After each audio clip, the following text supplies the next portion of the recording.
notre rapport au travail et à la mobilité. Elle a révélé des inégalités longtemps ignorées, mais elle a aussi montré des élans de solidarité sans précédent. Partout, des voisins se sont entraidés, des communautés se sont organisées, des scientifiques ont collaboré à l'échelle mondiale pour développer des vaccins en un temps record. La pandémie, dans sa violence, a révélé à la fois nos faiblesses et notre capacité à réagir. Ce chapitre est donc une introduction complète, un miroir tendu à l'humanité. Comment nous avons vécu le début de la pandémie, ce que nous avons appris et ce que nous avons manqué de voir. Il est destiné à vous préparer au chapitre suivant, où nous explorons l'impact profond sur la population et l'économie mondiale, et enfin, comment l'ère de l'intelligence artificielle pourrait changer notre capacité à prévenir de futures crises sanitaires. Alors, restez avec nous jusqu'au bout. Abonnez-vous, activez la cloche, et préparez-vous à découvrir l'histoire invisible du Covid-19, les leçons que nous devons apprendre et les solutions possibles pour un avenir plus sûr. Le Covid-19 n'a pas seulement été une crise sanitaire.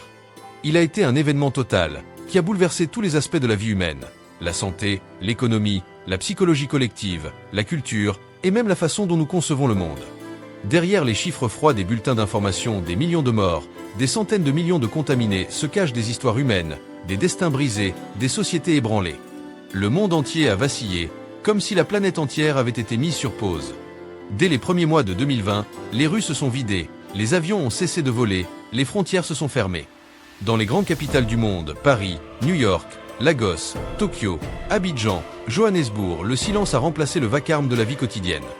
Les hôpitaux sont devenus des champs de bataille. Le personnel soignant, souvent sans repos ni protection suffisante, s'est retrouvé en première ligne face à un ennemi invisible. Des médecins ont dû choisir qui sauver. Des familles ont dit adieu à distance, à travers des écrans.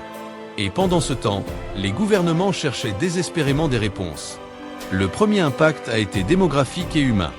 Plus de 6,9 millions de morts officiellement recensés, selon l'OMS, mais probablement beaucoup plus. Dans certains pays, la surmortalité a explosé, réduisant l'espérance de vie de plusieurs années en quelques mois. Des générations entières de personnes âgées ont disparu dans le silence, laissant derrière elles un vide familial et émotionnel immense. Le virus n'a pas seulement tué, il a laissé des millions de personnes souffrant de séquelles durables, le fameux long Covid, un syndrome qui a paralysé la vie quotidienne de nombreux survivants. Mais au-delà du corps, c'est l'esprit collectif qui a vacillé. La santé mentale mondiale a subi un choc historique. L'isolement, la peur, la perte d'être cher, l'incertitude économique, tout cela a déclenché une vague mondiale d'anxiété, de dépression et de détresse. Selon les données de l'OMS, les troubles mentaux ont augmenté de 25% en moyenne dans le monde pendant la pandémie. Les enfants, privés d'école et de socialisation, ont connu une rupture éducative et émotionnelle inédite.